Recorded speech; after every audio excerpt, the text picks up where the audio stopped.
começando mais um Cineclube. Olá, Roberto. Olá, Clarice. E hoje nós vamos debater o filme Foucault por ele mesmo, de Philippe Calderon, que apesar de não ser um filme biográfico, nele podemos descobrir a experiência do pensamento do filósofo francês Michel Foucault. E no filme podemos ver textos dos seus livros e partes de entrevistas, além de seminários e entre outras participações de Foucault. Então fica com a gente que o debate promete e está no ar o Cineclube Unifor. Estamos iniciando mais um programa Cineclube Unifor. O Cineclube é um espaço semanal para conversar sobre cinema. Essa mostra, a gente tem uma sessão especial chamada Cine Foucault, pensando o cinema a partir da perspectiva do filósofo francês Michel Foucault. O filme de hoje é Foucault contra ele mesmo, um documentário de 2014, realizado sobre a vida do filósofo francês. Para conversar com a gente sobre esse filme, a gente tem aqui dois convidados especiais, Roberta Damasceno, que é doutoranda em filosofia pela UERJ, Universidade do Estado do Rio de Janeiro, e Dorival, professor da Universidade Federal de Campina Grande, a quem eu agradeço muito a presença. Queria deixar vocês bem à vontade para a gente conversar, né? Pedir para vocês começarem contando sobre o filme. Né? Primeiro, eu queria agradecer o convite, professor Márcio, e parabenizar pela iniciativa do Cineclube Unifor. Eu acho que esse espaço dentro das universidades é um espaço que realmente vale a pena, deve ser sempre buscado e os alunos devem aproveitar, tanto os alunos como os professores desse espaço. E primeiro também é sempre um prazer falar de Foucault, sobre Foucault, né, porque é um autor que nos interessa bastante, os estudantes aqui da psicologia, da filosofia, do direito, da arquitetura. Isso nos chama a atenção e reforça também um pouco o que o documentário fala, que é esse pensamento sem fronteiras, que é o pensamento de Foucault. Eu acho que a grande questão que motivou todo esse campo de investigação e todo esse pensamento nômade, né, que o Didier fala, que o Foucault, né, de alguma forma apresenta, né, nas suas obras, ou então nos seus diversos campos de investigação, é justamente isso, é romper com essas fronteiras, né, e pensar numa questão que para ele era crucial e que aparece logo no início do documentário, que é pensar o que nós somos hoje. Eu acho que isso é que também traz um pouco da atualidade do pensamento do Foucault. E como estudiosa, né, desse pensamento, eu acho pertinente essa questão ainda de pensar o que somos hoje, o que estamos nos tornando hoje.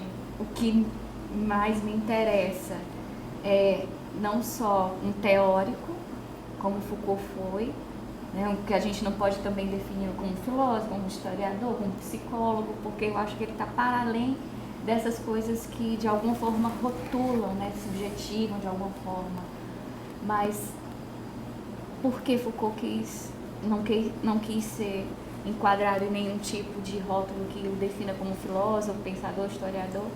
Acho que talvez seja pelo simples fato de ter um pensamento livre e de alguma forma ativo. Eu acho que esse documentário pôde trazer, além dessa parte, mostrar um pouco desse intelectual que fez de uma escrita, de 20 anos de escrita, uma própria escrita de si também, de alguma forma, mas também um intelectual que ultrapassou, né, as fronteiras do institucional. Você pensa no Foucault, você vincula o Foucault às instituições no qual ele, de alguma forma, foi vinculado, como o Collège de France, a própria Paris 8, que ele ajudou a fundar, né, em Seine, mas de alguma forma é Foucault. Cada livro para Foucault era uma experiência, né? A escrita de cada livro para Foucault se convertia numa experiência. A escrita era uma experiência. E essa noção de experiência é uma noção extremamente rica dentro do pensamento de Foucault e que eu acho que é pouco valorizado, é pouco estudado. A gente não encontra tanta coisa no mercado bibliográfico referente a Foucault, trabalhando a questão da experiência. Porque o que é experiência, né, em Foucault? É você atravessar algo se deixar ser atravessado por esse algo, e é esse processo de atravessar, de ser atravessado, né, esse atravessamento, que vai produzir a possibilidade de você se transformar. Então, na verdade, a experiência é aquilo que a gente vivencia, mas que essa vivência possibilita alguma transformação. O Foucault contra ele mesmo é esse Foucault insatisfeito. Ele é contra ele mesmo, porque se ele fosse a favor dele mesmo, ele chegaria no lugarzinho, ficaria tranquilo, confortável, de boa com todo mundo, né? E não foi isso que aconteceu. O Foucault, ou você o ama, ou você o odeia. O pensamento dele produz venerações, ao mesmo tempo que produz verdadeiros barracos acadêmicos, né? Quando se encontra os Foucaultianos e os anti-Foucaultianos, né? Porque tem os Foucaultianos, tem os não Foucaultianos e tem os anti-Foucaultianos, né? E aí os anti-Foucaultianos, eles são radicais, tanto quanto muitos Foucaultianos. Na verdade, eu particularmente acho muito complicado essa coisa de ser Foucaultiano, né? Acho que Foucault odiaria, odiaria essa coisa de você rotulá-lo, até porque ele, para nós aqui da filosofia, não é um pensador sistemático. Eu digo assim, o primeiro Foucault é diferente no primeiro termo, mas eu digo às vezes que ele está sempre é o mesmo autor, é porque ele é movido pela mesma questão. Além de não querer permanecer sempre o mesmo, ele quer saber de como ele está se constituindo naquele momento de investigação. Ele quer, de alguma forma, dar voz ao que o inquieta, e nem sempre é a mesma coisa. Mesmo no documentário, a gente tem uma noção de que, quando ele vai pensar essa questão do homem mesmo, ele diz, olha, o homem não existe, o homem é uma invenção, é uma construção histórica, é uma construção cultural. E o sujeito, quando a gente pensa, isso é uma parte também que ele vai mexer com outros campos também de conhecimento, com a própria psicologia e com a própria filosofia, né? Não existe um sujeito acabado, como na modernidade a gente pode pensar um sujeito consciente, detentor da razão, detentor da própria forma de conhecimento. Aí esse também é um sujeito que o Foucault quer afastar, né? Não é um Foucault também, ou não é um sujeito também como se pode pensar na antiguidade, um indivíduo que não é sujeito ainda, mas que pensa através de uma dualidade, né? O que é um real e o que poderia ser o ideal. Então Foucault quer, dentro nesse aspecto da filosofia, ele quer se afastar desse sujeito cartesiano, esse sujeito sistemático, detentor de razão, consciente. Então é esse Foucault que preza por um sujeito que está em constante construção, constituição, e que, para ele, nos seus últimos escritos, ele está se aproximando de um sujeito que vai fazendo da vida uma própria obra de arte. Algo que, mesmo sendo perpassado por poderes e saberes que vão constituindo, mas ele mesmo vai constituindo como se fosse uma obra, uma escrita de si, uma arte de si, né? Isso me parece assim, eu queria fazer um probleminha, né, a partir dessa história, porque me parece sempre que esse dito primeiro, Foucault, o primeiro e o segundo, vamos dizer assim, né, 60 e 70, é um discurso muito do sujeito como uma produção, o sujeito é produzido, né? O sujeito é assujeitado pelas estruturas, pelas dinâmicas. E lá só nos anos 80, né, só quando ele volta para a questão da sexualidade, vai buscar na Grécia, é que surge essa ideia, né, de uma estética da existência que me parece fora de série, assim, uma grande sacada. Mas sempre me dá essa impressão de que demorou muito, porque ele fica, né, muito tempo da sua produção, o sujeito é sempre né, quer dizer, ele rompe com o sujeito cartesiano, como tem que se romper mesmo, e vai numa radicalidade desse sujeito produzido pelos discursos, né, a loucura e tal. E o sujeito só volta como alguém potente, né, na experiência que ele tem nos Estados Unidos, quando ele encontra lá essa nova forma de ser. E aí eu queria, né, trazer um tema que eu acho que é polêmico, que tem que ser tratado, que é a morte dele, né? Claro, pela própria escolha de vida. Pela escolha de vida, né? E acaba morrendo. O que eu acho importante salientar nessa questão de se pensar esse primeiro, né, momento de um sujeito, eu acho que está muito ligado à questão de como Foucault realmente, esse que eu acho que é o grande passo e foi a minha primeira pesquisa, é a questão do poder, mesmo esse poder de opressão, né, que aparece nos primeiros escritos dele, quando ele vê o louco, como a loucura aparece como aquele indivíduo que é oprimido e tudo que é produzido pelo discurso médico é um saber positivo e opressor, para ele pensar já um pouco nessa fase dos anos 70, depois das escritas do Vigiar e Punir, um conceito que para mim também é muito importante. Eu não gosto nem de falar de conceito, porque conceito me lembra logo aquela coisa da filosofia, fechada, amarrada. Eu gosto sempre de usar a questão de noção e percepção mesmo, que é a questão da resistência. Pensar o poder que, para que ele seja realmente um poder, ele tem que ser pensado como uma relação de força. E essa relação de força, ela precisa de algo que a mantenha, né, nesse âmbito entre força existir, o que vai se controlar, o que vai de alguma forma resistir. E a resistência está nesse meio. Mas eu acho importante, Márcio, na tua fala, na fala de provocação, mas é uma coisa muito tranquila. Quem leu e quem não leu ainda tiver interesse, eu aconselho que super vale a pena ler. Acho que é um dos trechos mais bonitos da produção Foucaultiana. É a introdução do livro História da Sexualidade 2, chamada Modificações. Ali o Foucault, ele opera uma categoria que ele trabalhou nessa terceira fase, que é a parresia, sabe? Se colocar nu. Fala, olha, o que eu fiz foi isso, foi assim. Eu não sabia ao certo o que eu queria. Eu sabia que eu queria algumas coisas, mas não estava, né? Eu não sabia o caminho a priori. A questão é essa. Eu não sabia o caminho a priori. Agora, primeiro, a criação do que seja o poder para Foucault, ele já aponta, né, quebrando isso. Ou seja, Foucault o poder não é uma coisa que você tem e o outro não tem. O poder é uma relação.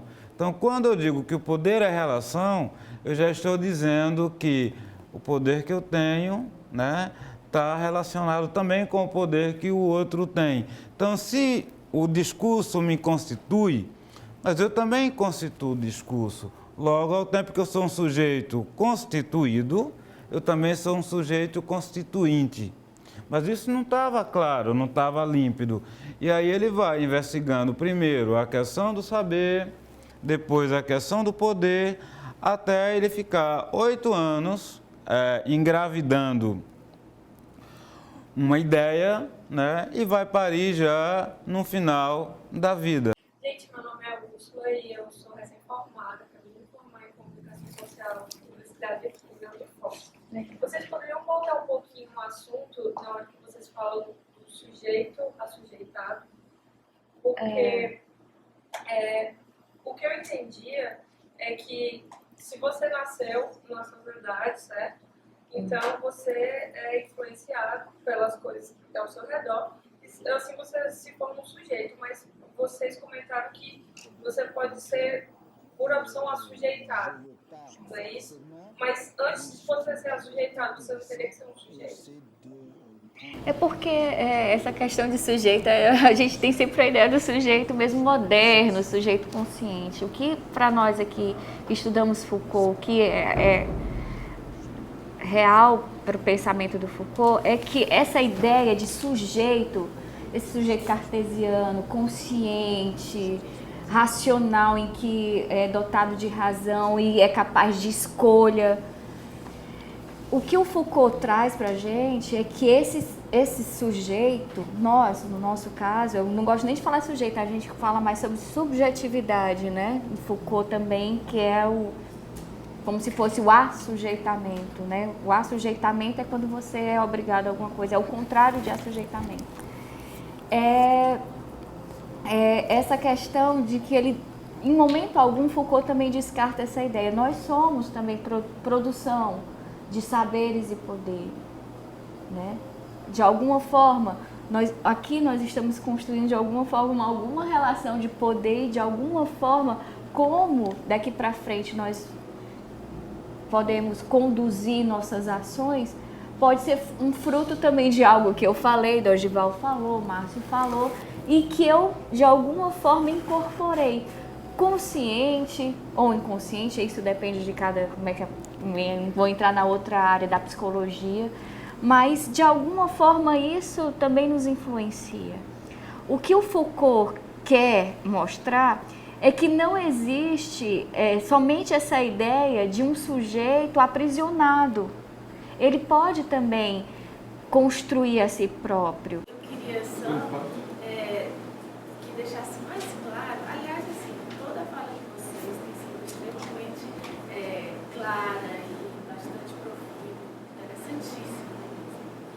Mas em relação ao sujeito assujeitado, né? Assim, esse sujeito se constitui sempre pela exterioridade, né?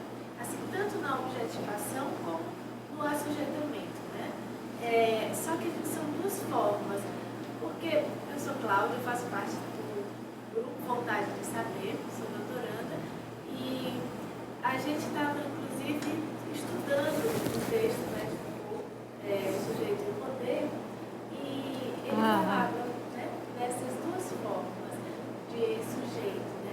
E as duas deixam uma impressão de que falta uma terceira, que seria desse último Foucault, né, que vai falar da estética da existência. Eu posso pensar assim que seria uma terceira forma de pensar o sujeito nessa estética da existência?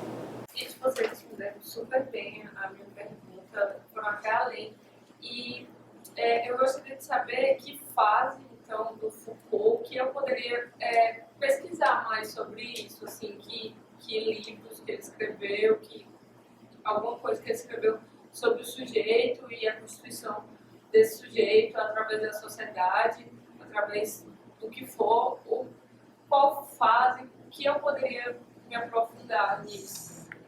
Úrsula, é muita coisa, mas assim, essa entrevista que foi dada para o Dreyfus, né, em Foucault, que é pós-estruturalismo, né, é interessante, é sujeito e poder.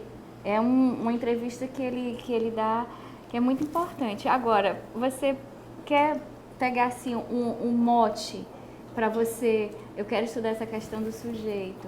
Eu sempre indico primeiro a história da sexualidade, e depois o vigiar e punir. Mas assim, são tantos caminhos, porque a abordagem, mas você pode iniciar por essa entrevista, que também é uma entrevista que também está nos ditos e escritos, mas que mais foi... didático do que eu li dele, mais... É uma bem simples, porque ele vai pontuar justamente como ele pensou essa relação sobre sujeito e verdade, né? Que sujeito e poder é importante esse texto. Mas eu também aconselharia você estudar, pegar o texto da história da sexualidade 1 e também um pouco para poder depois pensar nesse sujeito que talvez seja o sujeito que como é seu nome? Cláudia está querendo buscar um terceiro sujeito. É um curso também que eu acho muito até bonito e interessante, que é o primeiro passo para essa terceira fase do Foucault, que é a fase da ética, que é a hermenêutica do sujeito. Eu acho que um dos dois falou que pensa o homem como um homem sem organização. Isso. E aí eu estou estudando com a professora da casa, com a professora Luísa, e a gente está lendo A Verdade é Sua Jurídica, né, que é uma referência aqui no Brasil. E ele diz que o sujeito epistemológico também é invenção, ele fala do conhecimento, que é como Raquete, também traz um conhecimento, como também seria invenção, porque ele pensa o que significa dizer que esse sujeito é uma invenção, que se uma invenção, e se esse homem se inventar, ele está presente desde o início do seu pensamento. Se desde quando ele iniciou seus estudos, ele já tinha essa noção de homem como ser humano. Luíse, né? Jéssica. É Jéssica. Eu estou pensando Luíse. Jéssica, quando ele fala nessa questão do homem como invenção, é justamente o que também o Dorival falou. Não existe um fundamento, né? um ser fundante que diga que é o homem e o homem isso. O homem é sempre um processo de construção. Até mesmo os saberes sobre o homem foi um processo de construção, uma relação também de alguns saberes que deixaram de serem formados para dizer o que é o homem. Acho que Foucault falou uma afirmação importante. Está lá num dos textos de microfísica do poder. Ele diz o seguinte: a verdade é desse mundo. Se a verdade é desse mundo, as coisas desse mundo são explicadas, são justificadas a partir dessas verdades, que são desse mundo. Mas o que significa dizer que a verdade é desse mundo? Porque a gente parte de uma perspectiva transcendental e nessa transcendência o fundamento das coisas estão lá em Platão. Então lá em Platão existe uma ideia fundada no mundo das ideias, um conceito, por exemplo, cavalo. Então o cavalo, haja o que houver na ideia, vai ser sempre cavalo. Então a origem do cavalo está onde? Está, né? Nós que somos cristãos, está aqui no céu, no mundo das ideias, no mundo da perfeição. Em Foucault, não existe esse fundamento, não existe um fundamento cavalo. Cavalo é uma criação da gente, é a gente que criou o cavalo como cavalo, né? Isso muitas vezes pode chocar, porque parece uma teoria ateia. Foucault não está interessado em se é ateu ou se é crente. Ele está dizendo o seguinte: independente de qualquer coisa, a verdade é desse mundo. Então, assim, a gente tem a verdade é desse mundo, então tudo é desse mundo. Não, a gente tem o biofísico, que o biofísico é a natureza. Mas o sentido desse biofísico é humano. Quem dá é o homem. E aí, curtiu o debate, Clarice? Eu adorei, Roberto. E se você aí de casa também curte debater sobre cinema, participe com a gente. As gravações do Cineclube acontecem todas as quintas, às 1h30 da tarde, na Sala A da Videoteca da Unifor. A gente espera lá. E não esquece de curtir o Cineclube nas redes sociais. Até mais! Tchau!